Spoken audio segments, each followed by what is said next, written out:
Welcome to Ethics Center Bulletin. I'm Dr. Samaram, Ethics Center, Vijayawada. I'm Sudipti Vardhan, Ethics Center, Vijayawada. ప్రేక్షకులకు 74వ స్వాతంత్ర దినోత్సవ శుభాకాంక్షలు. ముఖ్యాంశాలు. వ్యక్తి ఆలోచనల్లో నిజాయితీ ఉన్నప్పుడే అసలు నిజం వెల్లివిరుస్తుంది. నాస్తిక తత్వవేత్త గోరా. తిరుగుబాటు బావుట ఎగరయ్యి తెల్ల దొరల గుండెల్లో నిద్రించు, బానిస సంకెళ్లను ఛేదించు. మన్యం వీరుడు అల్లూరి సీతారామరాజు. మూఢనమ్మకాలతో వైద్య శాస్త్ర పురోగతిని భ్రష్టు పట్టించిన మతాలు డాక్టర్ సమరం. చనిపోయిన వారి ఆత్మశాంతికి ప్రార్థనలు, కర్మకాండలు అర్థం లేనివి. ఆత్మ అనేది లేనే లేదు. నాస్తిక కేంద్రం. ప్రముఖ నాస్తికోద్యమ నాయకులు లవణం గారికి స్మృత్యంజలి.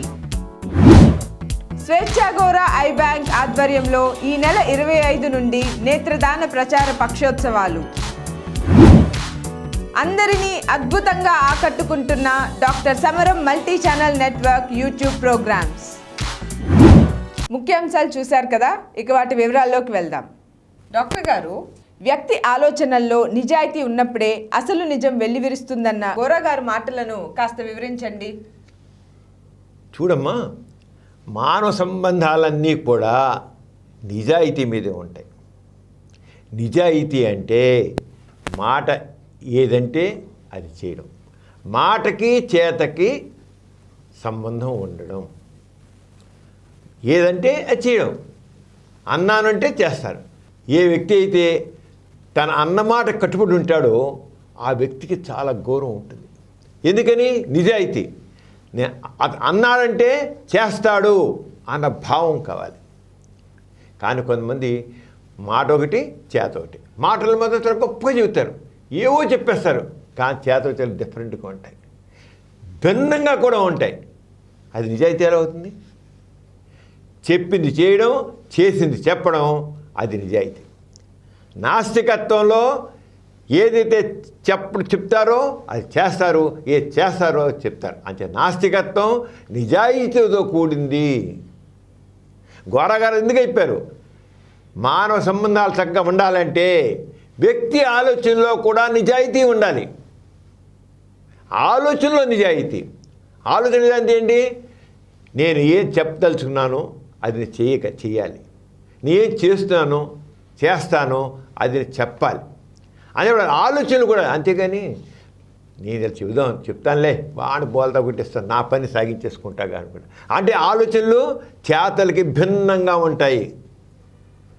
అందరూ సమానత్వం, మీరందరూ నా బిడ్డలు, మీరందరూ సోదరమానవులు అనేదను వాళ్ళకి చెప్పారు. నేను వీళ్ళు వాళ్ళని ఎక్కడ ఉంటాను అని అనుకో, ఆ ఆలోచనలకి చేతలకి సంబంధం లేదు.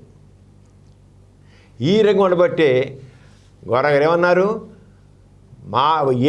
ఆలోచనలో నిజాయితీ కావాలి. ఆలోచనలో నిజాయితీ ఉన్నప్పుడే అప్పుడు చేతలు కూడా నిజాయితీగా ఉంటాయి. ఆలోచనలు ఒకటి, చేతలు మరొకటి కుదరదు అని చెప్పారు. చాలా స్పష్టం. మానవ సంబంధాల్లో నేను పని చేస్తాను అంటే రెండో నమ్మాలి. వాడు అంటాడులే, చేయలేంటే ఎలా కుదురుతుంది? కుదరదు, అది కరెక్ట్ కాదు. కానీ మాటకి చేతకి సంబంధం లేకపోవడం అనేది మనం ఎక్కువ మతాల్లో చూస్తాం. అసలు మతాలు ఎలా ఉంటాయి? మతాలు అసలు దేని వచ్చాయి? సమాజంలో నీతి నిలబెట్టడం. నీతి నిలబెట్టడం అంటే నిజాయితీ నిలబెట్టడం కోసం. నీతి అంటే నిజాయితీ. మాటకి చేతకి పంతన ఉండాలి, సంబంధం ఉండాలి, మాటకి చేతకి మధ్య భారతీయంగా ఉండాలి. అలా కాకుండా అందరూ దేవుని బిడ్డలే అని మాటలు చెప్తారు. మతం కూడా చెప్తుంది, అందరూ దేవుని దృష్టిలో సమానం, అందరూ దేవుని బిడ్డలే అంటారు. కానీ మనం నిత్య జీవితం చూస్తే వాడు ఎక్కువ, వాడు తక్కువ, వాడు ఉన్నత కులం వాడు, తక్కువ కులం వాడు. అసలు మనుషుల్ని హీనంగా చూసే పరిస్థితి. అంటే మతంలోనే, మతం చెప్పే దాంట్లోనే ఒక రకమైన ఆ నిజాయితీ లోపిస్తుంది. అసలు మతం అనేది సమాజం నీతి పెంచడం కోసం మనం అనుకున్నాం, నీతిని పెంచడం కోసం, నిజాయితీని కాపాడడం కోసం మతాలు. కానీ ఆలోచనలో నిజాయితీ లేదు. అంచేత మనుషుల్లో ఆలోచనలో ఎప్పుడైతే నా ఆలోచనలు నేను చేద్దాం అనుకుంటాను, చెబుదాం అనుకుంటాను అన్నప్పుడు అది నిజాయితీగా ఆలోచించాలి, నిజాయితీగా చెప్పాలి, దాంట్లో నీతి ఉండాలి, ఆ మాటకి చేతకి సంబంధం ఉండాలి. ఇప్పుడు మరి బాబాలు స్వామీజీలు ఉంటారు, వాడు ప్రవచనాలు ఇస్తుంటారు, చాలా గొప్ప ప్రవచనాలు ఇస్తుంటారు. ప్రవచనాలు చివరికి ఆ ప్రవచనాలకి సంబంధం లేదు, ఏ సంబంధం లేదు. ఎందుకని ఏ మతం అయితే మతాన్ని వాళ్ళు ప్రవచిస్తున్నారో ఆ మతంలోనే తేడా. అసలు దేవుడే అబద్ధం, దైవభావమే అబద్ధం. ఎప్పుడైతే దైవభావం అబద్ధం అయిందో అబద్ధం మీద ఏర్పడే ఈ బాటలో నిజాయితీ, అలా ఆలోచనలో కూడా నిజాయితీ లోపిస్తుంది. ఎందుకని ఒక పక్క దైవభావం చేస్తుంటారు, రెండో పక్క తెలియదు. అంచేత ఆలోచనలో నిజాయితీ కావాలి. అంచేత సమాజం చక్కగా నడవాలంటే మన ఆలోచనలు చక్కగా ఉండాలి. నిజాయితీ ఉన్నప్పుడే సమాజం చక్కగా ఉంటుంది, మానవ సంబంధాలు బాగుంటాయి.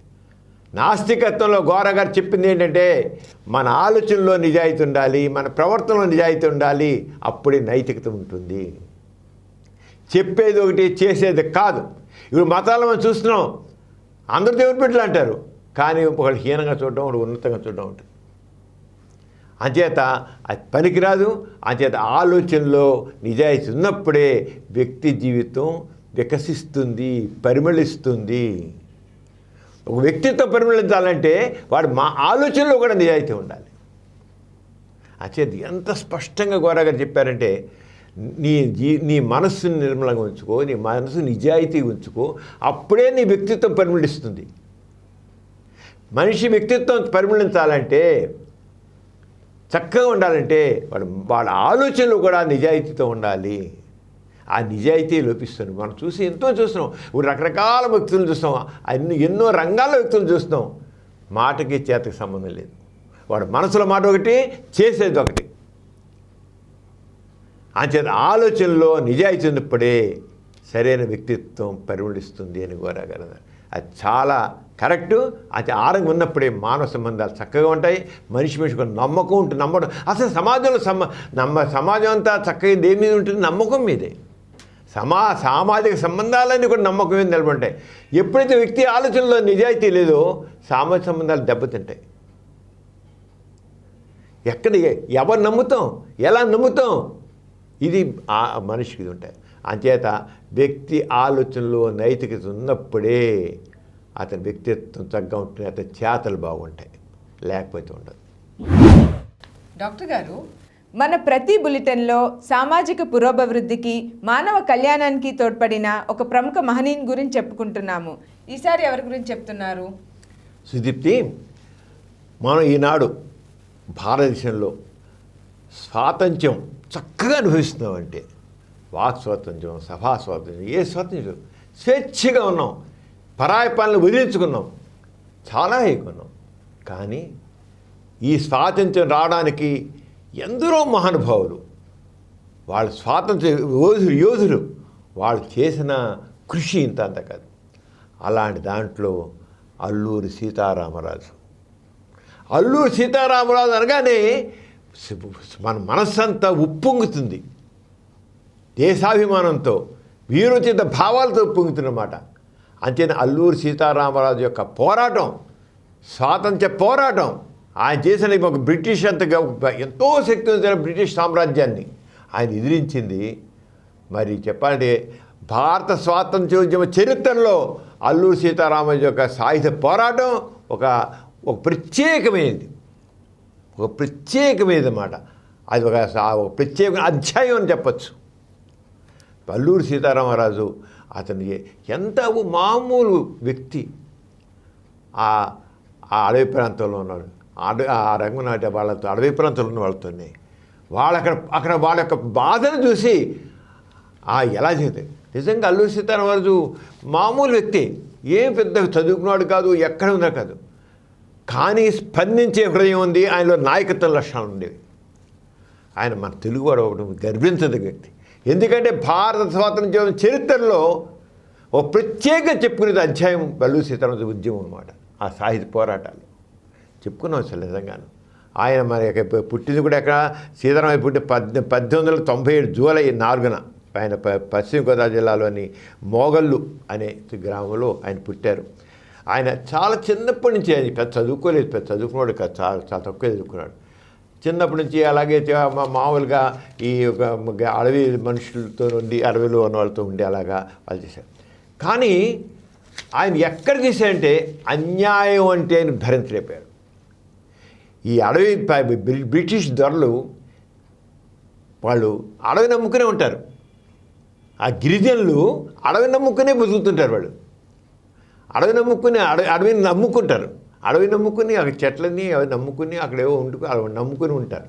అలాంటి వాళ్ళ దగ్గర ఈ బ్రిటిష్ దొరలు ఇక వాళ్ళని అక్కడ కూడా దాన్ని వాళ్ళ వ్యాపారం చేసేసుకుని ఈ అడవిలో మీరెవ్వరు ఏం చేయడానికి లేదు, ఈ సంపాదన మీద మీ హక్కు లేదంటారు.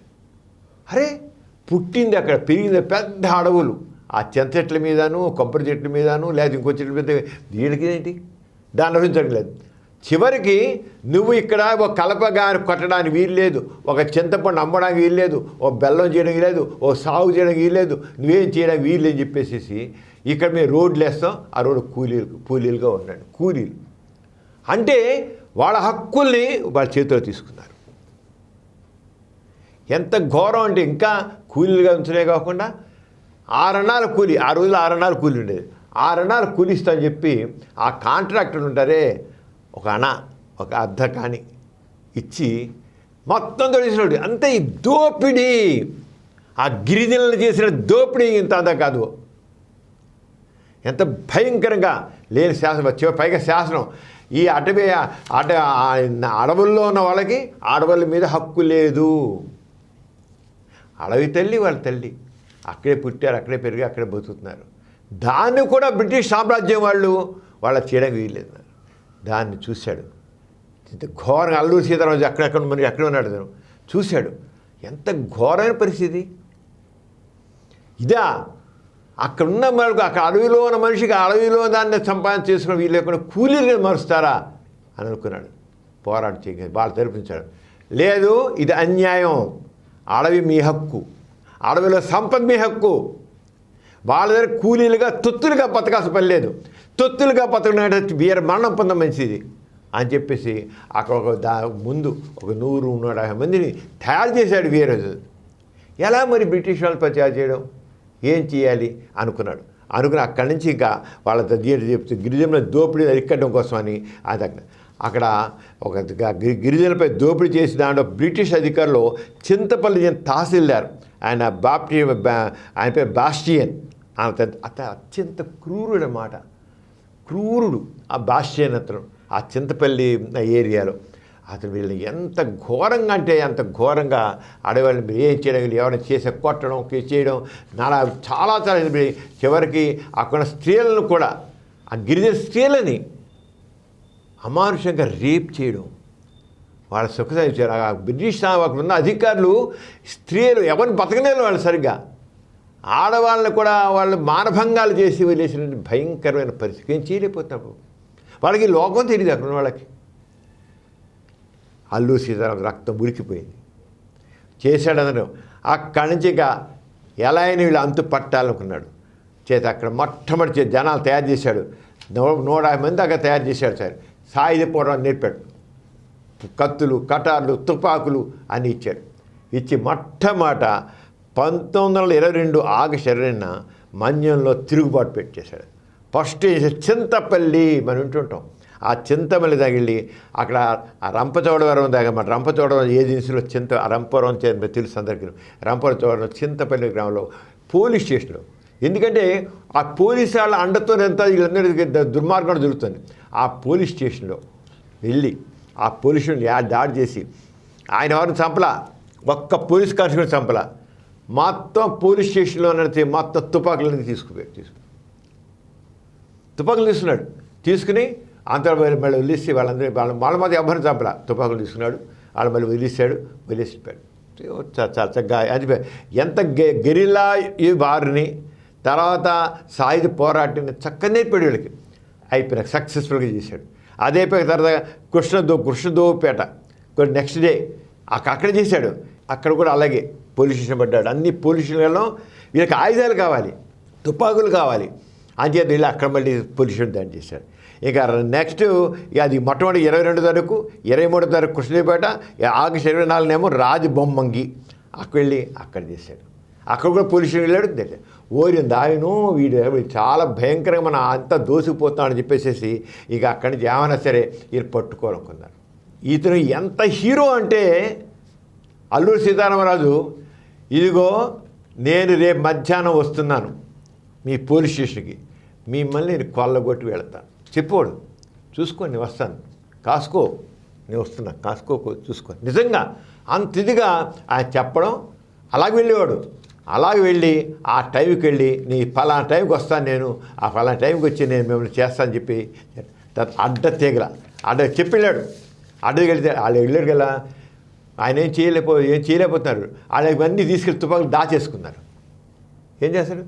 5 గంటలు అడ్డ తీగల పోలీస్ స్టేషన్ ఉన్నాడు. నెక్స్ట్ అక్కడ కూడా ఏం దొరకల, దాచేసుకున్నారు. తిరిగి వచ్చాడు. అడ్డ తీగల రంపచోడవరం ఇంక చేశాడు. ఆ రంపచోడవరం వెళ్ళాడు. అక్కడ అంతే, వీళ్ళు ఏం చేయలేకపోతున్నారు. అంత పోలీసు వాళ్ళు ఉండి ఆ పోలీసు వాళ్ళు వెళ్ళి బ్రిటిష్ పోలీసు వాళ్ళు ఏం చేయలేకపోతున్నారు. అక్కడికి వెళ్ళాడు, ఏం దొరకల. ఓహో ఇది ఇలా కాదు, వీళ్ళు ఇలా చేస్తున్నారని స్ట్రాటజీ మార్చుకోవాలనుకున్నాడు.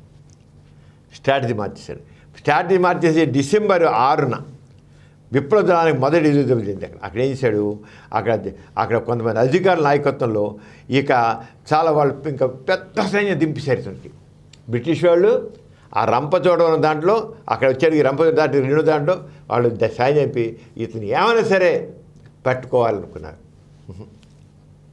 దొరకల. ఎందుకంటే ఏ గిరిజనుల తరపున పోరాడుతున్నాడో, ఏ బ్రిటిష్ వాళ్ళ మీద పోరాడుతున్నాడో, ఏ బ్రిటిష్ వాళ్ళకి దీన్ని చేయాలి వాళ్ళకి మదాన్ని అనగొట్టున్నాడో వాళ్ళందరూ వాళ్ళ కోసం రంప పోలీసులు చేశారు. దీంతో అది అయిపోయాక కానీ అక్కడి నుంచి ఇలా రాహులేరా నాయన, అక్కడ జనమంతా ఈయనకి అండగా ఉంటున్నారు,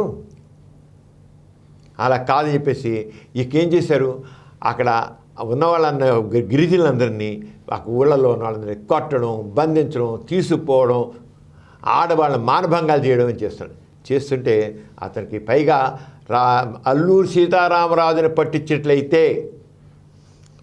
ఇంత 10,000 రూపాయలు ఆ రోజు లక్షల లెక్క అనమాట, 10,000 రూపాయలు మేము ఇస్తాం అని చెప్పారు. అల్లూరి సీతారాం చాలా బాధ కలిగింది. ఏంటి నేను ఇలా కనబట్టలేదు, దొరకట్లేదు, వాళ్ళకి నన్ను చంపలేకపోతున్నారు అంచేత ఏం చేయాలి, లొంగిపోదాం అనుకుని అసలు చోట వెళ్ళి అక్కడ ఒక అధికారి చెప్తే, బాబు నిన్ను మాత్రం మేము అప్పచెప్పము, మీ డబ్బులు మాకేం అవసరం లేదు అని అన్నారు.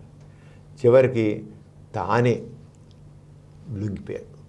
అంటే ఎందుకు లొంగిపోవడం అలా కాదు, నేను ఫలానా చోట ఉంటున్నాను, నేను ఫలానా టైంలో ఫలానా చోట అంటే పోలీసు వెళ్ళి పట్టుకున్నారు. లొంగిపోవడం కాదు. ఎందుకు పని చేశాడు, నా వల్ల వందలాది మంది సఫర్ అవుతున్నారు, బాధపడుతున్నారు.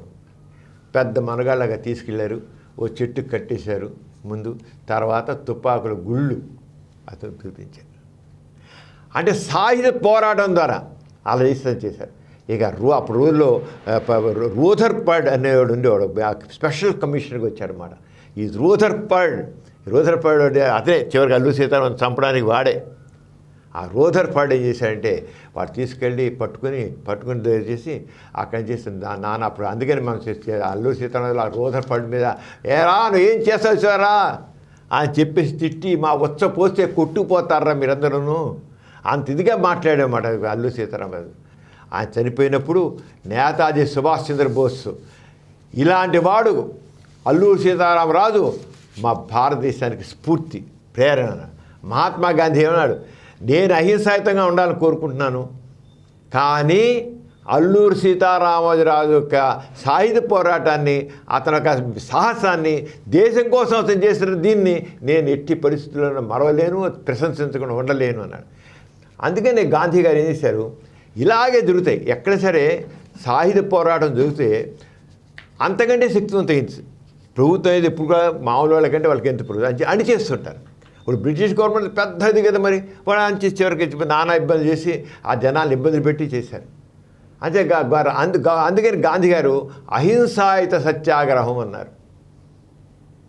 సత్యాగ్రహం, నీ సత్యాన్ని కోసం మేము పోరాడుతున్నాము, దేశం మాది, అని చెప్పేసి గాంధీ గారు కూడా నేను అహింసనే కోరుకుంటాను, సాయుధ పోరాటాలను కోరుకోను, అహింసాత్మక సామ్రాజ్యం అయినప్పటికీ అల్లూరి సీతారామరాజు యొక్క త్యాగాన్ని అతని దేశం కోసం స్వాతంత్ర్యం కోసం చేసిన దీన్ని నేను ప్రశంసించుకొని లేకపోతున్నాను అన్నాడు.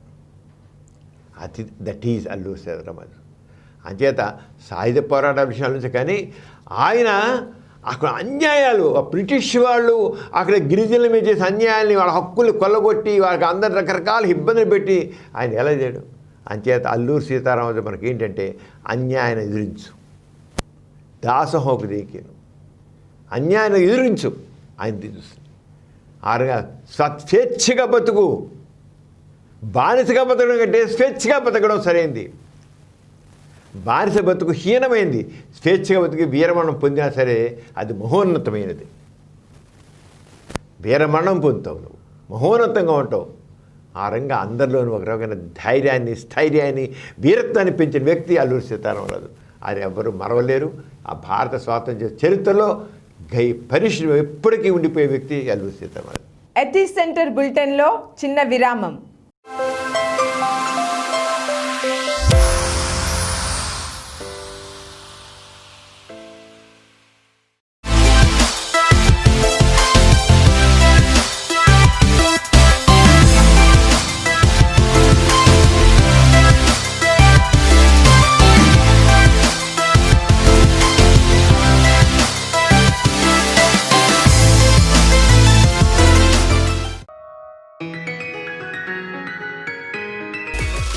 Doctor Samaram multi channel network తరపున మీ అందరికీ స్వాగతం. ఈరోజు ఈ నెట్వర్క్ ద్వారా మరో కొత్త ఛానల్ మగువ డాక్టర్ సమరం విమెన్ ఛానల్ని ప్రారంభించబోతున్నాం. స్త్రీలలో మనం సర్వసాధారణంగా చూసే వ్యాధి పిఐడి. పిఐడి అంటే పెల్విక్ ఇన్ఫ్లమేటరీ డిసీజ్.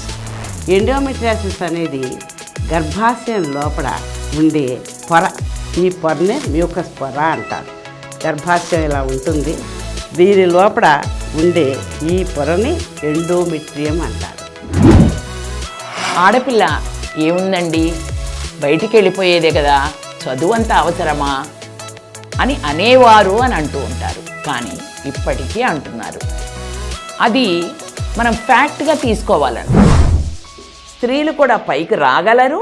ప్రతి వాళ్ళు కూడా జీవితంలో ఒక ఆశతో బతకాలి. ఆ ఆశే మనల్ని ముందుకు నడిపిస్తుంది.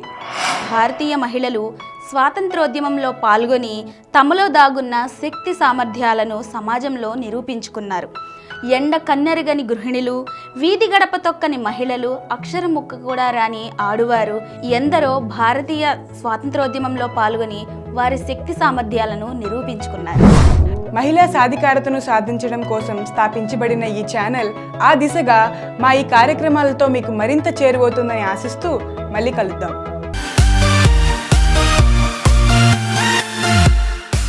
ఎథిక్స్ సెంటర్ బులెటిన్కి తిరిగి స్వాగతం. మానవుని మేధస్సుతో వైద్యశాస్త్రం ఎంతో అభివృద్ధి సాధిస్తుంది. అయితే అనాదిగా వైద్యశాస్త్ర పురోగతికి ప్రపంచవ్యాప్తంగా మత గ్రంథాలు అడ్డుపడుతూనే ఉన్నాయి. వాటి ఉద్దేశం ఏమిటంటారు డాక్టర్ గారు? సుదీప్తి, ఈ రోజున మన ఆరోగ్యం చాలా తగ్గ కాపాడుకుంటున్నాం. అంత కాదు, వైద్య ఎంత ప్రగతి సాధించింది. ఇది బ్యాక్టీరియల్ ఇన్ఫెక్షన్స్ కావచ్చు, వైరల్ ఇన్ఫెక్షన్ కావచ్చు, ఫంగల్ ఇన్ఫెక్షన్స్ కావచ్చు, ఏదైనా సరే ఇన్ఫెక్షన్స్ వస్తే ఇన్ఫెక్షన్ అన్నిటికీ చక్కని యాంటీబయాటిక్స్, ఇంకా రాని కావాల్సి ఉన్నాయి వేరే విషయం. చాలా వరకు మన ఆరోగ్యం చక్కగా కాపాడుకుంటున్నాం. వ్యాక్సిన్స్ వచ్చేసాయి, రకరకాల వ్యాక్సిన్స్, రకరకాల జబ్బులకి ప్రొటెక్షన్. మన భారతదేశం తీసుకుంటే, మన భారతదేశం స్వాతంత్ర్యం 1947 ముందు అప్పుడు మన జీవన అంటే 30 సంవత్సరాలు 37 సంవత్సరాలు మన జీవన ఆయుష్ అంటే యావరేజ్ ఏజ్ అనేది ఇప్పుడు దాదాపు 78 సంవత్సరాలు. అంత అడ్వాన్స్ అయిపోయి మన లైఫ్. అంటే దీని ఎంత కావాలంటే వైద్యశాస్త్ర ప్రగతి. అందరూ హాయిగా ఉంటున్నాం, ఆరోగ్యంగా ఉంటున్నాం, ఆనందంగా ఉంటున్నాం, చాలా బాగుంటున్నాం మనం. ఇవి మనకు ఒక క్యాన్సర్ వచ్చే కీమోథెరపీ వచ్చేసింది, అలాగే రేడియోథెరపీ వచ్చేసింది, జెనెటిక్ సంబంధించిన చాలా వచ్చేసింది. అసలు ఇదేనే కాదు, గుండె పెడదాం ఉంటుంది, మూత్రం పెడదాం, ఎన్ని రకాలుగా కాకుండా అన్ని రంగాల్లోనూ మెడికల్ సైన్స్ భాష.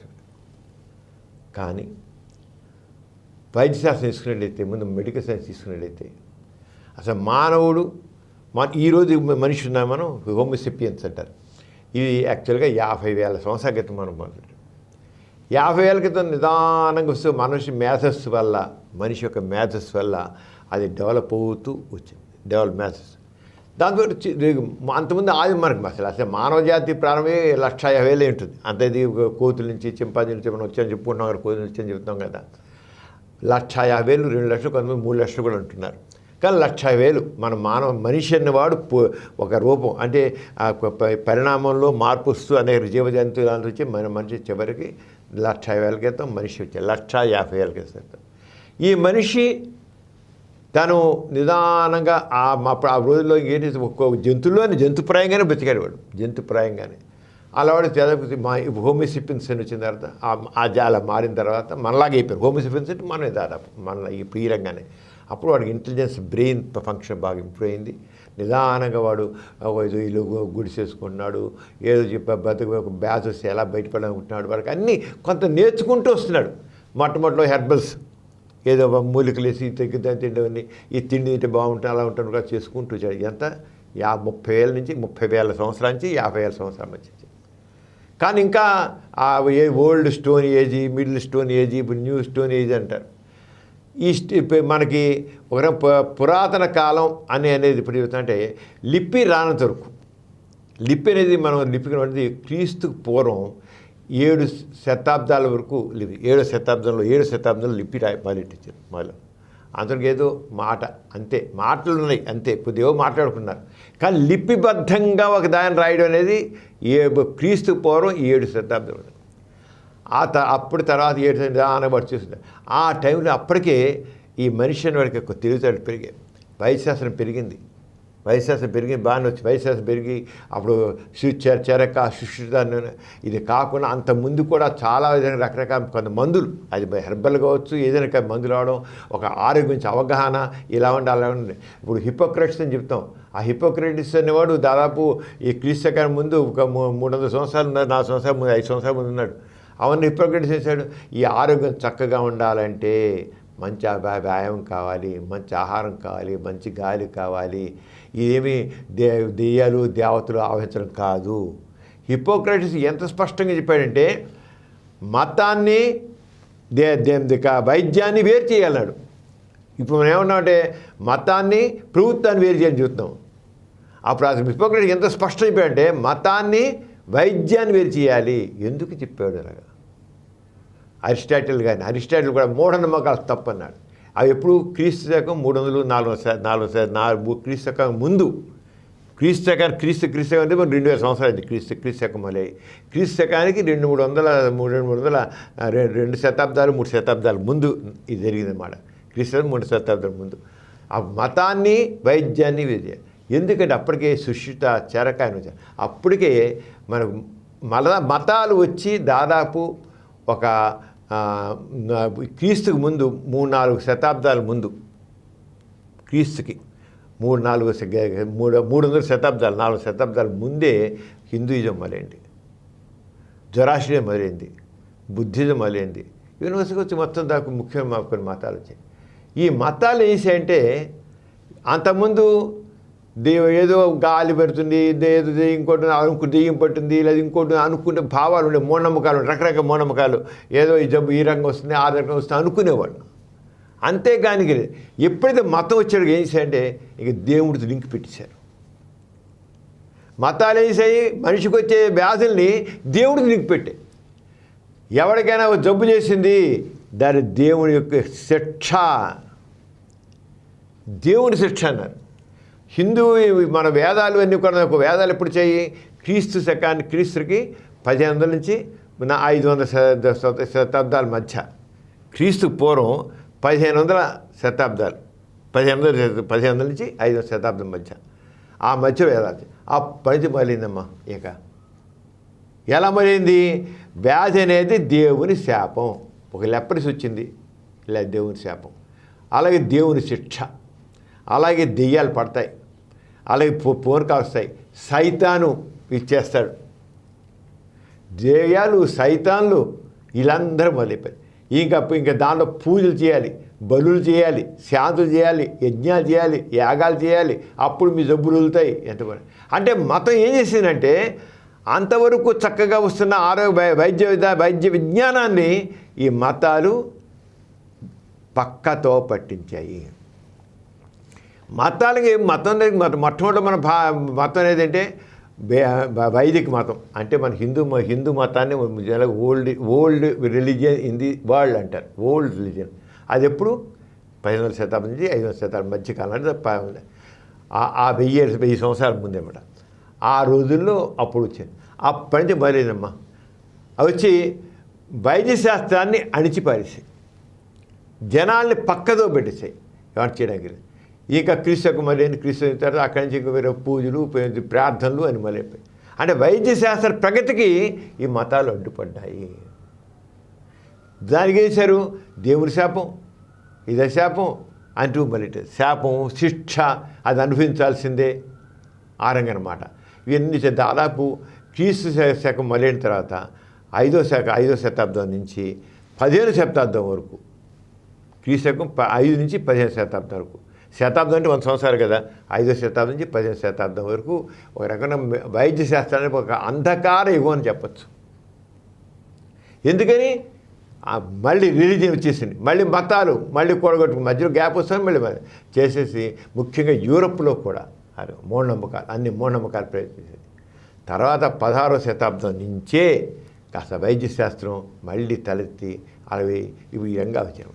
అంచేత మత విశ్వాసాలు, మతము, మత భావాలు వైద్య శాస్త్రానికి అడ్డుగోడలుగా అడ్డుపడ్డాయి.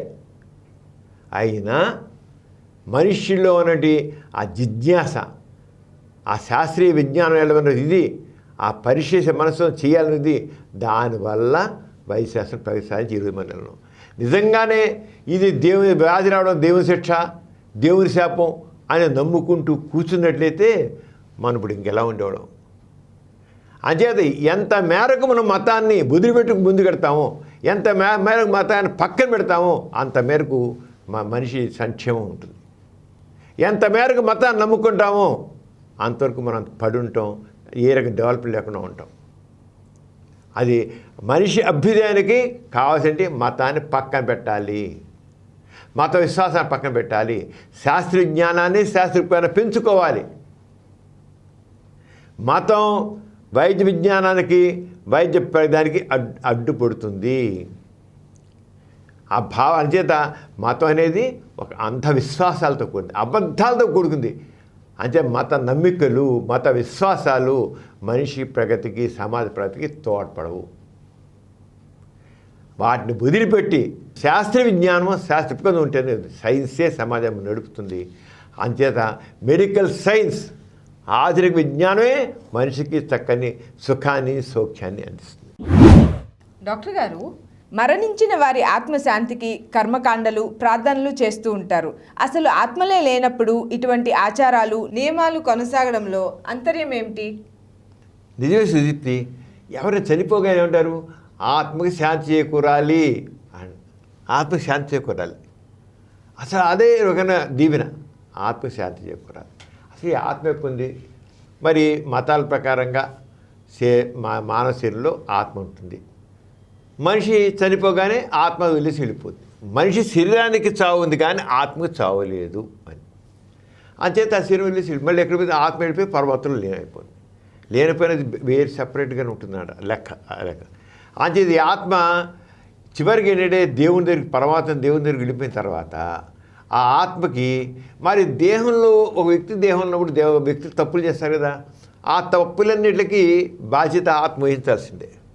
అంటే దేవుడు చివరికి ఏం చేస్తాడట, ఒక రోజున ఆత్మ పిలిచి నువ్వు ఏ వ్యక్తి దేహంలో ఉన్నావో ఆ వ్యక్తి ఇన్ని రకాల తప్పులు చేశాడు అని నిర్ధారించి మరి ఏం చేయమంటావు అని అడుగుతాడు. అడిగేసి నా తీర్పు ఏంటంటే చెప్తాడు దేవుడు. ఏం చేస్తాడంటే నువ్వు కుక్కయి పుడతావు, నక్కయి పుడతావు, చీమయి పుడతావు, కాకై పుడతావు, కుక్క అని వేడు చెప్పిస్తాడట. ఎందుకు నేను చేసి తప్పుకని. అప్పుడు ఆత్మ వెళ్ళిపోయి ఇంకో జంతువులు, కుక్కలోనో, నక్కలోనో, కాకిలోనో, పురుగులోనో, దేంట్లో అది ఆత్మకి మరణం లేదు కానీ అలా ఎడుతుంది. అది ఒక కథ. కానీ భగవద్గీత తీసుకున్నట్లయితే ఇకేంటి, ఇవన్నీ అంటుకుంటాయి. అతని దేహం చేసిన తప్పులకి ఆత్మకి వస్తాయి. అంచేత ఆత్మ యొక్క ఒక దేవుడు శాసిస్తాడు. అది ఆత్మ ఇంకో దాంట్లోకి వెళుతుంది. మనిషిలోనూ ఆత్మ వెళ్ళిపోయి కుక్కలోనో నక్కలోనో దేగలోనో ఇంకో దాంట్లో చేరడం అంటే అదేంటి, దేవుని శాపం అన్నమాట ఆత్మకి. కానీ భగవద్గీత తీసుకున్నట్లయితే ఆత్మకి ఏవి అంటవు, అది నీటిలో మరగదు, నిప్పులో కాలదు, ఏమవుదు. అంటే భగవద్గీత భగవద్గీతలు ఏం చెప్తాడు, భగవద్ ప్రకారం అయితే ఈ శరీరాలన్నీ నశించేవే కానీ ఆత్మ నశించదు. ఆత్మ అనిరుచమైనది, నిత్యము. ఆత్మ ఎవరిని చంపదని, ఎవరి చేతులను చంపబడదని, ఆత్మకు జన్మమరణాలు లేవని, ఎటువంటి వికారాలు లేవని, ఆత్మ నిత్యము, శాశ్వతము, పురాతనము, ఇంద్రియ గోచరము కానిది, మనసుకు అందనిది, వికారం లేనిదని, దీన్ని పుట్టిన తర్వాత కొంతకాలంగా మరణం తప్పదని, జీవి మరణించేవాడికి పునర్జన్మ ఉంటుందని, ఆత్మ మాత్రం మరణం లేదని చెప్పడం భగవద్గీతలో. ఎంతగా ఆత్మకి ఏది అంటదు. మరి పైన ఒక పక్క మళ్ళీ ఒక ఆత్మడిపోయి వాడు చేసే తప్పులకి, ఆ ముందు మనిషి చేసే తప్పులకి కుక్కలోనో నక్కలోనో కాకిలోనో వెళుతుందని చెప్పడానికి ఆ సంబంధం ఉంది అసలు. అంటే పరస్పర విరుద్ధంగా ఉండే ఆత్మ అనేది లేదు. ఆత్మ అనేది అబద్ధం. దేవుడు ఎలా అబద్ధమో ఆత్మ కూడా అబద్ధమే. ఊహ, కల్పన. ఆత్మ అనేది కల్పన మాత్రమే. హిందూ ధర్మంలో, హిందూ మతంలో ఆత్మ గురించి చెప్పినంత ఏ మతం చెప్పదు. అయితే బైబిల్లోనూ ఖురాన్లో కూడా, అంటే క్రిస్టియానిటీలో కానీ ఇస్లామిక్ మతంలో కానీ ఆత్మ చెప్పారు. కానీ ఈ ఆత్మ పోయి మళ్ళీ పునర్జన్మ ఉంటుంది దాంట్లో చెప్పాల. ఆత్మ ఉంటుందంటే అయిపోయింది, వాడు చనిపోతే ఆత్మ పోయిందంటే ఇక అది మళ్ళీ వస్తుంది. పునర్జన్మ గురించి చెప్పాల. ఒక్క హిందూ మతంలో నేను పునర్జన్మ గురించి చెప్పాను. అసలు శరీరం వదిలేస్తుంది, మళ్ళీ ఇంకో దాన్ని పెడుతుంది, ఈ శరీరం వదిలేస్తుంది, ఒక దుస్తులు మార్చేసుకున్నట్లుగా ఆత్మ మారిపోతుంటుంది అని చెప్పారు. ఇక్కడ ఏంటంటే విచిత్రంగా ఇన్ని నమ్మకాలు ఉన్నాయి. ఒకడు హిందూ మతం నుంచి మహమ్మదీ మతంలోకో క్రిస్టియానిటీలోకి చేరాడుకో వెంటనే సిద్ధాంతాలు పోతాయి. అంటే మనిషి మారిపోతే ఈ సిద్ధాంతం పోతుందా, నాకు ఆత్మ అనేది పోతుందా అంటే మతం మార్చేసుకుని ఆత్మ అనేది పోతాయి అన్నమాట. అంటే ఏ రకంగా అసలు ఇవన్నీ ఎంత అంచేది ఒక ఇవన్నీ ఇవన్నీ నమ్మకాలు, కల్పితాలు. మతం ప్రకారమే ఆత్మలో ఆత్మ సిద్ధాంతాలు కూడా, ఆత్మ సిద్ధాంతాలు, నమ్మకాలు కూడా ఆ మతం పట్టే ఉన్నా కానీ వెళ్ళలేదు. అంచేత దీనికి ఇంక చెప్పే ప్రతి జీవిలోనూ ఆ ఆత్మ ఉంటుందంటారు. ఒక ప్రతి జీవిలోనూ ఆత్మ ఉందండి. భగవద్గీత ప్రతి జీవిలోనూ. జీవి అంటే చెట్టు చేమ కూడా జీవే కదా. ఒక చెట్టు కూడా ప్రాణం ఉంటుందిగా. నరికేసి పక్కన పడేసి ఎండిపోతుంది, చచ్చిపోతుంది కదా. చెట్టు చచ్చిపోతుంది కదా, పీకి పడేసి చచ్చిపోతుంది కదా. మరి దాంట్లో కూడా ఆత్మ ఉండాలిగా. ఆత్మ విభజింపబడన్నది, దానికి మరణం లేదు అని అంటారు. మరణం లేదంటే ఒక ఎమీబా అని ఉంది, యూనిసెల్యులర్ ఆర్గానిజం. ఎమీబా అని అందరికీ తెలిసిందే. ఆ ఎమీబాని నువ్వు ఎన్ని ముక్కలు చేసిన ముక్కలు మళ్ళీ ఒక్కొక్క ఎమీబా కింద ఇది అవుతుంది. హైడ్రా ఉంది, దాని ముక్కలు చేసి వేరే బతుకుతుంది. ఎమీబాను ముక్కలు చేస్తే 4 ముక్కలు చేస్తే 4 అమీబాలు కలిగిపోతుంది. మరి ఆత్మ విభజింపబడన్నది, విభజింప కానిది, అది ఒక యూనిక్ అనేది. అలాంటిది మరి ఆత్మ విభజించబడింది. 4 ఎమీబాలు అయితే 4 జీవుల్లో ఉండాలి కదా. మరి 4 ప్రాణులైనప్పుడు మరి ఆత్మ కూడా ముక్కలైందా? అంటే ఆత్మ యొక్క సంపూర్ణత పోయిందా? ఆలోచించాలి ఊరికే. ఆత్మ దీనికి విభజించబడదు, దానికి అంటదు, గింటదు, కాలదు, నీటిలో మధ్య నెరగదు, నిప్పుతో కాలదు అని చెప్పేది. మరి ఎలా చూపెట్టింది? ఇప్పుడు చెట్టులో మరి చెట్టు కూడా జీవే కదా. ఆ చెట్టు మనం కొంతమంది చెట్టు తీసి ముక్కలు చేసి పాతే 10 ముక్కలు అవుతాయి. మరి చెట్టు యొక్క ఆత్మ 10 ముక్కల్లోకి మారిపోయిందా? ఇది మనం ఆలోచించాలి. ఊరికనే ఏదో చెప్పేసాం కదా, అంచేది మనిషికి కాదు, అంచేత అవన్నీ కావాలి. అదే కాకుండా ఇక ఈ జంతువుల గురించి ఇట్లన్నీ గురించి అయితే కొంతమంది అంటారు మనిషిలోనే ఆత్మ ఉంటుంది, చెట్టు చేమలో ఉండదంటారు. జంతువులు అంటే ఆ జీవులు, ప్రతి జీవిలో ఉండదన్నమాట. అయితే ఆత్మ కేవలం మనిషిలోనే ఆత్మ ఉంటుందా? ఇవన్నీ కూడా చాలా కల్పనలు తప్ప ఇంకేం కాదు. ఆత్మ అనేది మతాలు బట్టి ఆత్మను బట్టి. అంచేత మనిషి చనిపోతే ఆత్మశాంతి కోసము ఆత్మశాంతి పూజ చేయడం, లేదా కర్మకాండలు చేయడం, అవన్నీ అది పునర్జన్మ లేదు. మనిషికి ఆత్మశాంతి ఉండాలి, దేవుని దగ్గర ఉండిపోవాలి అని చేయాలి, చేస్తాడు. ఇవన్నీ అర్థం లేదు. అసలు దేవుడు లేడు, ఆత్మ లేదు. ఇవన్నీ కేవలం మూఢనమ్మకాలు. ఇవన్నీ మూఢనమ్మకాలు అంతే. ఆత్మ అనేది లేదు. మనం కళ్ళ మీదే కనబడతాయి మతాలు. హిందూ మతం ఒక రకంగా, క్రిస్టియానిటీ మరో రకంగా, ముస్లిం మతం మరోలాగా. ఈ మతాల సిద్ధాంతాల్లోనే ఆత్మ గురించి వేరుగా ఉన్నాయి. నిజమైనైతే ఒక నిజమైనట్లయితే ఈ మతాల్లో మరి వేరు రాకుండా అన్నిటి ఒకటేలా ఉండాలిగా. ఒక మతం ఒకలా ఎందుకు ఉండాలి అభిప్రాయం? అలాగే ఈ సైన్స్ ప్రకారం చూసిన అమీబాగం చూసాం, ఆ ఆత్మ విభజింపబడింది అని భగవద్గీతలో 1-4 సార్లు. ఆత్మ విభజింపబడదు, ఒక్కటే. అంటే 4 మొక్కల్లో 4 అమీబా 4 మొక్కలు అయితే 4 కింద వేరితే అక్కడ లేదా అన్నింటిలో ఒకటే వెళ్ళిపోయి ఉంటుందా? అంచేత దీన్ని మన ఈ రకంగా చూసి ఆలోచించి ఇవన్నీ అర్థం లేనివి కల్పనలు. కల్పనలు ఎప్పుడు కూడా అబద్ధాలు.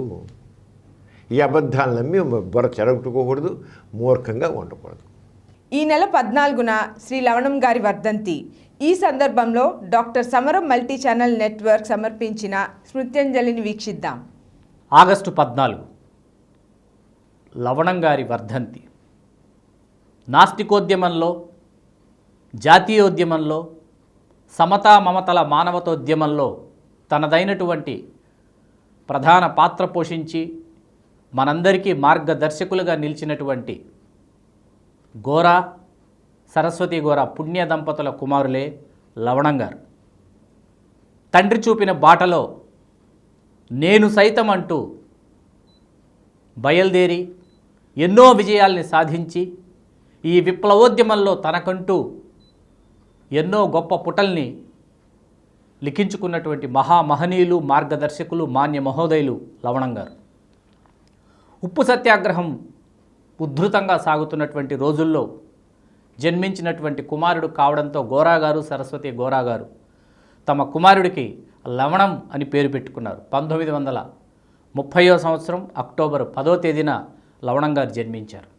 సేవాగ్రామ ఆశ్రమంలోనే లవణం గారి వివాహం కూడా జరిగింది. లవణం గారు అలాగే జాషువా గారి కనిష్ట కుమార్తె హేమలత గారు, వీళ్ళిద్దరి వివాహం జరిగింది. ఆ రోజుల్లో గోరా గారు, జాషువా గారు వియ్యమొందడం అనేది ఆంధ్రుల సాంఘిక చరిత్రలో ఒక మైలురాయి అని చెప్పేసి చాలామంది భావించడం జరిగింది. ఎందుకంటే కులాంతర మతాంతర వివాహాలు జరగాలి, సమతా మమత వెల్లి విరియాలి, మానవులందరూ సమానులే, ఎవరూ ఎక్కువ కాదు, ఎవరూ తక్కువ కాదని చెప్పి నినదిస్తూ ఎన్నో ఉద్యమాలు వెల్లువెత్తుతున్నటువంటి ఆ నేపథ్యంలో ముఖ్యంగా గోరా గారి జాతీయోద్యమంలో ఆయన పోషించినటువంటి ప్రధాన పాత్ర కావచ్చు, నాస్తికోద్యమ నిర్మాతగా ఆయన సాగించినటువంటి జీవితం కావచ్చు, ఆయన జీవన విధానాలు కావచ్చు, కుటుంబ సభ్యుల్ని ఆయన తీర్చిదిద్దినటువంటి విధి విధానాలు కావచ్చు, వాటిలో మీదు మిక్కిలి అందరికంటే ఎక్కువగా ప్రేరేపితుడై ఆ తండ్రి నుంచి తాను పుణికిపుచ్చుకున్నటువంటి ఆ వారసత్వాన్ని జీవిత పర్యంతము కొనసాగించినటువంటి వ్యక్తి. ఆయన చనిపోయేంత వరకు, తుది శ్వాస విడిచేంత వరకు ఆయన తండ్రి నుంచి అంది వచ్చినటువంటి ఆ వారసత్వాన్ని ఆయన కొనసాగించినటువంటి వ్యక్తి ఈ కుటుంబంలో ఎవరైనా ఉన్నారు అంటే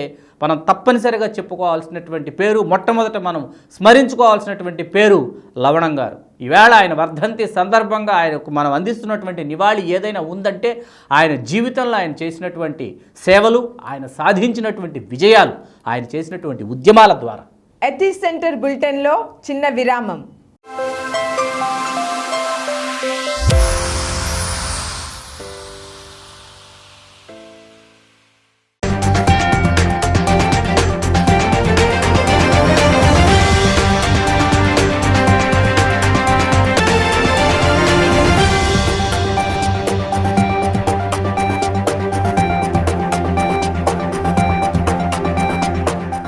doctor Samaram multi channel network తరపున మీ అందరికీ స్వాగతం.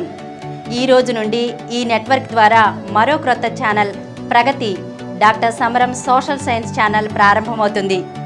ఈ ప్రగతి ఛానల్ను ముందుగా 2 కార్యక్రమాలతో ప్రారంభిస్తున్నాం. ఒకటి నమ్మకాలు, మూఢనమ్మకాలు. విశ్వం, ఈ సృష్టి మూలం అంతా కూడా ఒక రకంగా లేదు. ఒకడు దేవుడు సృష్టించాడు. విశ్వం ఆవిర్భావానికి మూలం బిగ్ బ్యాంగ్ థియరీ అని చెప్తారు. కానీ ఈ రోజుకి ఎవరన్నా ఖండించలేకపోతారు. ఎందుకంటే ఏదైతే బిగ్ బ్యాంగ్ థియరీని ప్రతిపాదించడం జరిగిందో ఆ బిగ్ బ్యాంగ్ థియరీకి సంబంధించి కనబడుతున్నాయి. ఈ నమ్మకం అదే కరెక్ట్ అనుకుని మూఢంగా నమ్ముతూ అలాగే ఉండాలని మూఢనమ్మకం అంటాం. నేను నమ్మింది నీ పట్టి ముందడికి మూడే కాళ్ళను సామెత ఉంది. ఆ రంగా నేను నమ్మిందే నిజం అనుకుంటాడో ఎప్పుడు అనుకుంటాడో తాను ఎప్పుడైతే మార్చుకోడో అది మూఢనమ్మకం. దేవుడు, దేవుని మహిమలు, స్వర్గం, నరకం, పూర్వజన్మ, పునర్జన్మ, అదృష్టం, దురదృష్టం, జాతకాలు, జ్యోతిష్యాలు, అతిశక్తులు, మంత్రాలు, యంత్రాలు, వీగుదులు, తాయతులు ఇవన్నీ కూడా మూఢనమ్మకాలు.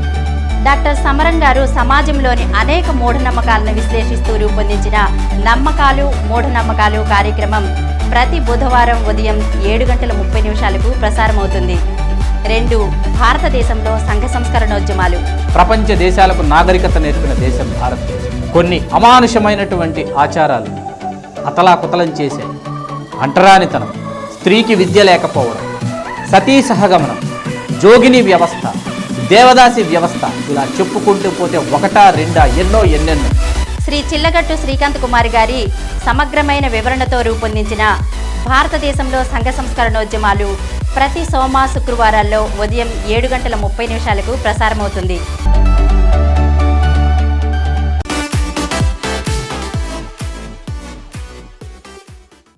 ఎథీ సెంటర్ బులెటిన్కి తిరిగి స్వాగతం. డాక్టర్ గారు, ప్రతి సంవత్సరం ఆగస్టు 25 నుండి సెప్టెంబర్ 8 వరకు స్వేచ్ఛాగోర ఐ బ్యాంక్ ఆధ్వర్యంలో నేత్రదాన ప్రచార పక్షోత్సవాలు నిర్వహిస్తున్నారు కదా. కోవిడ్-19 దృష్ట్యా ఈ సంవత్సరం పక్షోత్సవ కార్యక్రమాలు ఎలా నిర్వహించబోతున్నారు? సుదీప్తి, వాసవ మహిళా మండలి ఆధ్వర్యంలో స్వేచ్ఛాగోర ఐ బ్యాంకు ప్రారంభించబడింది. అంటే వాసవ మహిళా మండలి మన నాస్తికంలో ఒక వింగే కదా వాసవ మహిళా మండలి. అది ఆ ఐ బ్యాంకు మన వాసవ నర్సింహంలో ఉంది. ఇక్కడ చాలా ఐ బ్యాంకు చాలా ఫుల్ ప్లెడ్జ్డ్ ఐ బ్యాంక్, అన్ని రకాలుగా దీంట్లో మొత్తం ఉంది. అరంగా దీని ద్వారా రకరకాల కార్యక్రమాలు ఈ నేతదాన ప్రచార పక్షోత్సవ సందర్భంలో నిర్వహిస్తున్నాము. ఈ స్వేచ్ఛాగోర ఐ బ్యాంక్ ద్వారా ఇప్పటికు దాదాపు 900 మంది అంధులకి చూపునిచ్చి వాళ్ళ జీవితాల్లో వెలుగు నింపాం. వాళ్ళ జీవితాలు మారిపోయాయి. 2 కళ్ళు కళ్ళు లేని వాళ్ళ జీవితం ఎంత దుర్భరంగా ఉంటుంది. దాంట్లో ఆ రకంగా చనిపోయిన వాళ్ళ కళ్ళు బుగ్గిపాలు చేయకుండా మట్టిపాలు చేయకుండా వాటికి దానం చేసినట్టే దాని ద్వారా ఇంకోటి చూపు రావడం జరుగుతుందన్నమాట. ఆ రంగా స్వేచ్ఛాగోర ఐ బ్యాంకు చనిపోయిన వాళ్ళ నుంచి నేతను సేకరించి ఇక ఐ బ్యాంకు చాలా చక్కగా అన్నమాట. ఇక మన ఈ స్వేచ్ఛాగోర ఐ బ్యాంకు ఇండియాలో భారతదేశంలో ఉన్నటువంటి టాప్ 10 ఐ బ్యాంకుల్లో ఒకటి, అగ్రగామి. ఎన్నో యాక్టివిటీస్ చేస్తుందన్నమాట. ప్రతి సంవత్సరం నేతదాన ప్రచార పక్షోత్సవాలు నిర్వహిస్తాయి. ఇది government of India, I bank association of India 2 సంయుక్తంగా నేతదాన ప్రచార పక్షోత్సవాలు ఆగస్టు 25 నుంచి సెప్టెంబర్ 8 వరకు చేయడం జరుగుతుంది. ఆగస్టు 25 నుంచి సెప్టెంబర్ ప్రతి సంవత్సరం జరుగుతాయి. ఈ సంవత్సరం ఇది 35వ నేతదాన ప్రచార పక్షం. 35 సంవత్సరాల నుంచి ప్రతి సంవత్సరం జరుగుతూనే ఉంది. స్వేచ్ఛాగోర I bank I bank association India దాంట్లో లైఫ్ మెంబర్ అని మనం కూడా అంతే. స్వేచ్ఛాగోర ఐ బ్యాంక్ తరఫున ఈ నేతదాన ప్రచార పక్షోత్సవాలు నిర్వహించి రకరకాల యాక్టివిటీస్ చేస్తున్నాం. రకరకాల ఇన్ని సంవత్సరాల నుంచి చాలా యాక్టివిటీస్ నిర్వహిస్తున్నాం అన్నమాట. ప్రతి సంవత్సరం కొన్ని వందల మంది స్టూడెంట్స్ కానీ వీళ్ళు కానీ దాన్ని పార్టిసిపేట్ చేసి నేతదాన ప్రచారానికి ఎంతో కొనుక్కొని వాళ్ళ ఒక కమిట్మెంట్ తెలియజేస్తారన్నమాట. ఈ సంవత్సరం మనం ఏం చేస్తున్నామంటే మరి కోవిడ్ వల్ల సోషల్ గ్యాదరింగ్స్ ఎక్కువగా పనికిరాదు కనుక లిమిటెడ్ పర్సన్స్ లిమిటెడ్గానే దాన్ని రకరకాల స్ట్రాటజీస్ మార్చాం. ప్రతి సంవత్సరం మనం ఏం చేస్తున్నాము, వ్యాసరచన పోటీలు ఉంటాయి. దాంట్లో 800 నుంచి 1000 మంది దాకా పార్టిసిపేట్ చేస్తుంటారు పిల్లలు. అన్ని హై స్కూల్ లెవెల్ నుంచి కాలేజ్ లెవెల్, యూనివర్సిటీ లెవెల్ అందరూ వచ్చి పార్టిసిపేట్ చేస్తారు నేతదాని మీద. దాని 800 మంది 1000 మంది వస్తుంటారు పిల్లలు రాయడానికి. ఈసారి దాన్ని అంతా ఆన్లైన్లో పెడుతున్నాం. సబ్జెక్ట్ ఇచ్చేస్తున్నాము, ఆన్లైన్లో వచ్చేయడం. అలాగే చిత్రలేఖనం కూడా టాపిక్ ఇస్తాం. చిత్రలేఖనం హై స్కూల్ లెవెల్లో, కాలేజీలో, యూనివర్సిటీ లెవెల్లో కూడా ఐ డొనేషన్ మీద చిత్రలేఖనం అంచేత ఎలా మరి మామూలుగా ఎక్కువ మంది రావడం సాధారణంగా ఏంటి 50 మంది కంటే ఎక్కువ మించకూడదు ఏ సోషల్ గ్యాదరింగ్ అయినా అని చెప్తున్నారు. అది దాన్ని తీసుకొని చేత ఒక 50 మంది ఉండాలి అని చెప్పి ప్రారంభ సమావేశాన్ని మనం పెడతాము. కొద్ది వెరీ లిమిటెడ్ పర్సన్స్. ఇంకా దాంతో క్విజ్ కాంపిటీషన్స్ ఉంటాయి. క్విజ్ కాంపిటీషన్ రెగ్యులర్ చేస్తుంటాము. తర్వాత ఒక పాటలు సాంగ్స్ సాంగ్స్ కార్యక్రమం ఉంటుంది, స్లోగన్స్ ఉంటాయి, స్లోగన్ కాంపిటీషన్ ఉంటుంది. ఇవి రకరకాలు చేస్తాయి. ఇవన్నీ కూడా డీటెయిల్గా ఎట్లా మనం పేపర్కి ఇస్తాం. అలాగే మన కార్యక్రమంలో కూడా ఉంది. ఎథీస్ సెంటర్ ఛానల్లో మనకి ఎథీస్ సెంటర్ ఛానల్ ఉంది కదా సార్, డాక్టర్ సమరం మల్టీమీడియా దీంట్లోనూ ఆ ఎథీస్ సెంటర్ ఛానల్ ఇవన్నీ ఎప్పుడు కూడా డీటెయిల్ పెట్టేస్తాం అని చూసుకోవచ్చు. అందరూ కూడా ఎథీస్ సెంటర్ ఛానల్ డాక్టర్ సమరం ఎథీస్ సెంటర్ ఛానల్ ఇవన్నీ ప్రతి ఒక్కరు మొత్తం దీనికి డీటెయిల్గా వస్తాయి ఫర్దర్గా. కానీ అందరూ కూడా పార్టిసిపేట్ చేయాలి. ఈ నేత్రదానం విషయంలో ప్రతి ఒక్కరికి కావాలి, ప్రతి ఒక్కరికి కావాలి. అంచేత దీని ఆన్లైన్లో ఎస్ఏ కాంపిటీషన్స్, చిత్రలేఖనం, తక్కువ కొద్దిగా లిమిటెడ్ పర్సన్స్తో మనము క్విజ్ ఇవన్నీ సాంగ్స్ కాంపిటీషన్స్ అన్ని కొద్దిమంది లిమిటెడ్గా ఉంటారు కనుక 50 మంది లోపే ఉంటారు కనుక అవి ఇక్కడే స్వేచ్ఛాగ్రహ బ్యాంకులో ఇక్కడే మనం నిర్వహిస్తాం అని చేస్తాం. ఇవన్నీ కూడా ఫర్దర్ మీకు మొత్తం రేపు 20 జరిగించే కనుక ఎథీస్ సెంటర్ ఛానల్లో ఇవన్నీ కూడా చూడవచ్చు. డీటెయిల్గా పెడతాం. ఇంకా దాన్ని చూస్తే ప్రతిరోజు కార్యక్రమాలు ఉంటాయి, రకరకాల ప్రోగ్రామ్స్ ఉంటాయి అని చేయవచ్చు. గత 15 రోజుల్లో నాస్తిక కేంద్రం వాటి అనుబంధ సంస్థల ఆధ్వర్యంలో జరిగిన కార్యక్రమాల వివరాలు చెప్పండి. సుదీప్తి, మన వాసనశ్రమంలో ప్రతి వారం ఆరోగ్య సదస్సు నిర్వహిస్తాం, వీక్లీ హెల్త్ ఎడ్యుకేషన్ ప్రోగ్రామ్స్. ఈ 15 రోజులు చేసినట్లయితే వాసవ్య హెల్త్ ఎడ్యుకేషన్ ప్రోగ్రాంలో ఆగస్టు 1 జరిగిన 1072వ వీక్లీ ప్రోగ్రాంలో పరిసరాల పరిశుభ్రత అంశంపై ప్రముఖ community medicine professor doctor J Ravikumar గారు మాట్లాడారమ్మా. పరిసరాల పరిశుభ్రత, అందులో ఈ కోవిడ్ సందర్భంలో ఈ పరిసరాల పరిశుభ్రత చాలా ఇంపార్టెంట్. దీని గురించి చాలా డీటెయిల్గా ఆయన స్పష్టంగా చక్కగా అందరికీ అర్థమయ్యే రీతిలో the importance of environmental protection అని తీసుకుని ఈ పొల్యూషన్ లేకుండా ఎలా చేసుకోవాలి, ఏమిటి ఆ పొల్యూషన్ నష్టాలు ఏమిటి, ఇవన్నీ చాలా చక్కగా చెప్పారమ్మా. దాని గురించి ఇప్పుడు చూద్దాం. పరిశుభ్రత అంటే పారిశుద్ధ్యం అండ్ క్లీన్ ఎన్విరాన్మెంట్, దీని గురించి మాట్లాడాలని అన్నారు. దీనికి కారణం కూడా ఒకటి ఉంది. ఎందుకంటే మనం అందరం లాస్ట్ 5 నెలల నుంచి కూడా కరోనా వైరస్, కోవిడ్ గురించి ఈ రెండింటి మాటలే వింటున్నాం మేము ఎక్కడ చూసినా కానీ. సో ఇప్పుడు ప్రస్తుత పరిస్థితుల్లో ఈ టాపిక్ని సెలెక్ట్ చేయడం యొక్క ముఖ్య ఉద్దేశం కూడా ఉంది. ఎందుకంటే ఇప్పుడు కరెంట్ సిచ్యువేషన్లో దీనికి ఖచ్చితంగా అందరూ కూడా పరిశుభ్రత గురించి తెలుసుకోవాలి, పారిశుద్ధ్యాన్ని గురించి తెలుసుకోవాలి. మరి క్లీన్ ఎన్విరాన్మెంట్ అంటే ఎలా ఉండాలి, ఎవరు దీనిలో బాధ్యులు, ఎవరు బాధ్యత ఎంతవరకు అనేది అందరికీ తెలుసుకోవాలి. దాన్ని దృష్టిలో పెట్టుకునే ఈ టాపిక్ని ఇవాళ సెలెక్ట్ చేయడం జరిగింది. అయితే ఇప్పుడు ఈ టాపిక్ను ముందుగా ఎందుకు చేశారంటే ఈరోజు మనం అందరం మీ అందరికీ తెలిసిన విషయమే, ప్రతిరోజు మనకు వేల సంఖ్యలో మరి కరోనా పాజిటివ్ కేసులు వస్తున్నాయి. ఇప్పటి వరకు మరి 1,40,933 కేసులు ఇవాళ పేపర్లో చూసినట్టయితే పాజిటివ్ కేసెస్ వచ్చిందో తెలుస్తుంది. అందులో మరి టోటల్ డెత్స్ 1,349 మంది. మరి ఆంధ్రప్రదేశ్ మాత్రమే నేను చెప్తున్నాను ఇది. ఓకే, సో మరి పాజిటివ్ కేసెస్ 24 అవర్స్లో 10,376. లాస్ట్ 3 రోజుల నుంచి చూస్తుంటే 10,000 దాడుతుంది. బట్ ఈ సిచ్యువేషన్ ఇలా చూస్తుంటే ఒక సేయింగ్ ఉంది, corona virus is fast spreading, let us spread the message faster. ఈ కొటేషన్ యొక్క ఉద్దేశం ఏంటంటే కరోనా ఇంత భయంకరంగా స్ప్రెడ్ అవుతుంది, మరి ఈ స్ప్రెడ్ అవుతున్నప్పుడు మనం ఏం చేయాలి? నేను అదే రిపీట్ చేస్తున్నాను, corona is fast spreading, let us spread the message faster. So ఈ మెసేజ్ని మనం అందరికంటే ముఖ్యంగా అందరికీ ప్రతి కామన్ మ్యాన్కి కూడా దీని యొక్క విషయాలు అందజేయాలనే ఉద్దేశంతో ఈ టాపిక్ని ఇవాళ మనం తీసుకోవడం జరుగుతుంది. దీని మీదనే మనం మాట్లాడాలి. ఇది అందరికీ తెలిసిన టాపిక్ అయినా, అందరికీ తెలిసిన విషయాలైనా కానీ మళ్ళీ మనం ఒకసారి పునరావృతం చేసుకోవాల్సిన అవసరం, ఆవశ్యకత చాలా ఉంది. అందుకనే ఈ టాపిక్ని 2 ఏంటంటే మనం ఈ ఎన్విరాన్మెంట్ గురించి 4 మాటలు మాట్లాడుకుందాము. ముందు ఇది ఎన్విరాన్మెంట్ ఏంటంటే మన చుట్టూ మనం ఎక్కడైతే నివసిస్తున్నామో దాని సరౌండింగ్స్లో ఉన్నదంతా దాన్ని మన ఎన్విరాన్మెంట్ అంటాం. ఈ ఎన్విరాన్మెంట్ లేకపోతే మనం లేము. మన హెల్త్ కూడా పూర్తిగా మన ఆరోగ్యం అంతా కూడా ఎన్విరాన్మెంట్ మీదనే డిపెండ్ అయి ఉంటుంది. సో ఇక్కడ ఏంటంటే ఈ ఎన్విరాన్మెంట్ని మనం ప్రొటెక్ట్ చేసుకోవాలి, ఎన్విరాన్మెంట్ని సేవ్ చేసుకోవాలి. సో ఎన్విరాన్మెంట్ని సేవ్ చేసుకుంటే ఎన్విరాన్మెంట్ని మనం కేర్ తీసుకుంటుంది. అందుకనే protect our mother health and protect our nature అనేది దీన్ని ఎలా ప్రొటెక్ట్ చేసుకుంటాం అనేది ఇది ప్రతి ఒక్కళ్ళ యొక్క బాధ్యత, ఇది అందరి రైట్ కూడా. సో ఇక్కడ ఈ ప్రొటెక్షను తర్వాత ఎన్విరాన్మెంటల్ మేనేజ్మెంట్ అనేది ప్రతి ఒక్కరి రెస్పాన్సిబిలిటీ కూడా మనం ఫీల్ కావాలి. ఓకే, అందుకని ఈ క్లీన్ ఎన్విరాన్మెంట్ గురించి మనం ఎలాంటి జాగ్రత్తలు తీసుకోవాలి, ఈ క్లీన్ ఎన్విరాన్మెంట్లో ఎవరు రెస్పాన్సిబిలిటీకి ఫీల్ అవుతారు అనే దాని మీద మనం తీసుకుంటున్నాం.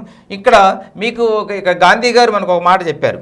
ఆయన శానిటేషన్ గురించి, స్వతంత్రాన్ని గురించి ఎంత పోరాడారో ఈయన శానిటేషన్ గురించి కూడా అంతే విధంగా ఆయన ఒక మెసేజ్ కూడా ఇచ్చారు. ఏంటంటే sanitation is more important than independence అన్నారు. స్వతంత్రం కంటే కూడా, మనకి భారతదేశానికి స్వతంత్రానికి కంటే కూడా మనకు శానిటేషన్ చాలా ఇంపార్టెంట్ అని ఆయన అప్పుడే అన్నారు. ఇది ఒక రెవల్యూషనరీ టైప్లో అప్పుడు ఆయన శానిటేషన్ గురించి నడిపించారు ఒక ఉద్యమంలాగా. Sanitation is more important than independence అని. సుదీప్ని, వాసవ్య హెల్త్ ఎడ్యుకేషన్ ప్రోగ్రాంలో ఆగస్టు 9 జరిగిన 1073వ వీక్లీ ప్రోగ్రాంలో తల్లిపాల ప్రాధాన్యత అంశంపై ప్రముఖ పిల్లల వైద్య నిపుణులు డాక్టర్ బి శ్రీదేవి గారు ప్రసంగించారమ్మా. తల్లిపాల అమృతం అందరూ అంటారు, మామూలు తెలిసిందే. తల్లిపాలు చూసినట్లయితే చక్కగా ఇమ్యూనిటీ వస్తుందండి. అందులో కోవిడ్-19 సందర్భంలో ఈ తల్లిపాల గురించి పెద్ద సమస్య అయిపోయింది. తల్లికి ఒకవేళ కోవిడ్ ఉన్నట్లయితే, డౌట్ఫుల్గా ఉన్నట్లయితే, ఆమె కాన్పోయినట్లయితే ఆ తల్లి పాలు పచ్చ అవ్వకూడదు. కోవిడ్ వల్ల కాన్పులే అయిపోలే కదా, కొన్ని లక్షల కాన్పులు జరిగాయి. ఏం చెయ్యాలి అంటే కోవిడ్ ఉన్నా తల్లిపాలు ఇవ్వవలసిందే.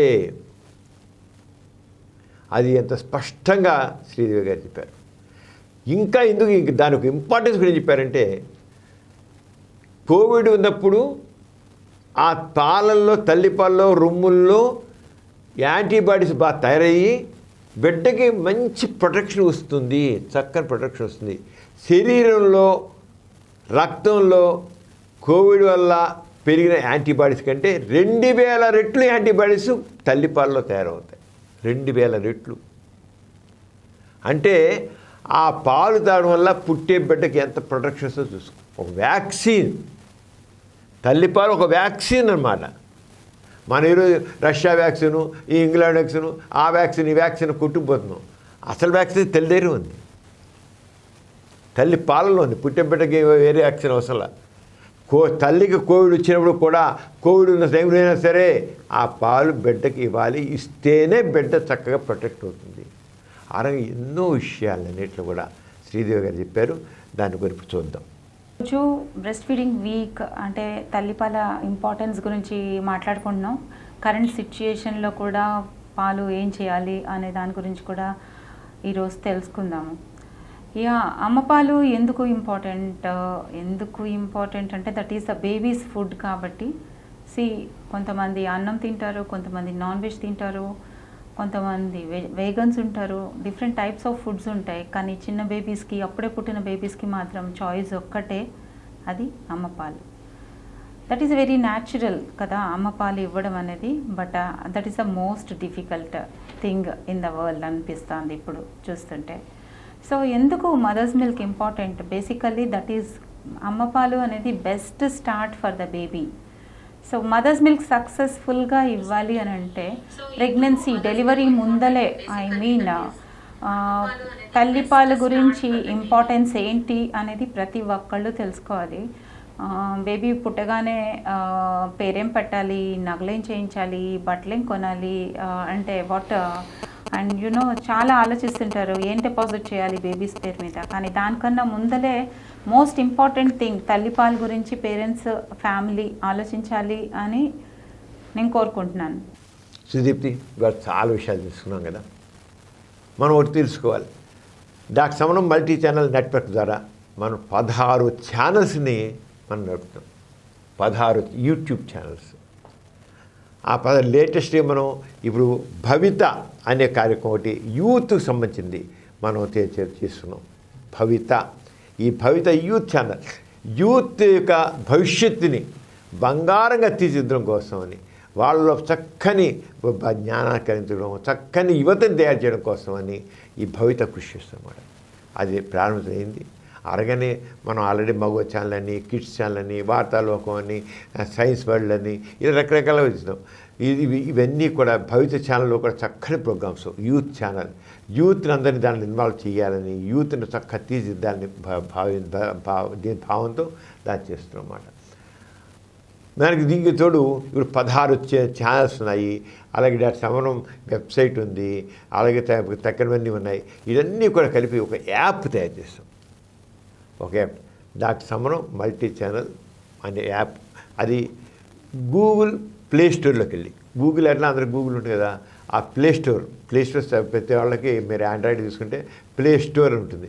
ఆ ఐకాన్ని జస్ట్ ప్రెస్ చేస్తే టచ్ చేస్తే ఆ ప్లే స్టోర్లో అక్కడ దాంట్లో వెళ్ళి అక్కడ టైప్ చేయాలి డాక్టర్ సమరం మల్టీ ఛానల్, అంతే. డాక్టర్ సమరం మల్టీ ఛానల్ కొట్టగానే యాప్ డౌన్లోడ్ అవుతుంది.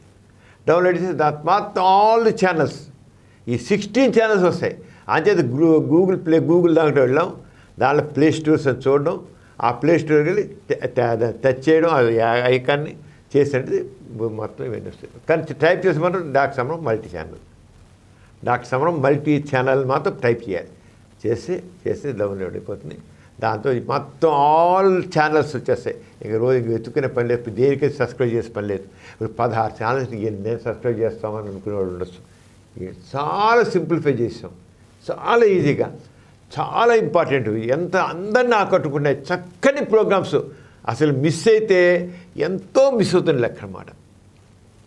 ఎంత మిస్ అవుతుంది నిజంగా. ఎంత నాలెడ్జ్ ఇస్తున్నాం దాని ద్వారా, ఎంత అన్ని రకాలుగా నాలెడ్జ్ ఇస్తాం. అందరికీ ఆకట్టుకునే ఊరికే నాలెడ్జ్ ఇచ్చేవాడు కాదు, ఆకట్టుకునే విధంగా, హృదయాన్ని హత్తుకునే విధంగా నాలెడ్జ్ ఉంది. అంతే ప్రతి ఒక్కళ్ళు కూడా గూగుల్లోకి వెళ్ళి దాంట్లో గూగుల్ యాప్లో డాక్టర్ సమరం మల్టీ ఛానల్ కొట్టి యాప్ డౌన్లోడ్ చేసుకుంటే చక్కగా దాన్ని చూడడానికి కోరుతున్నానమ్మా.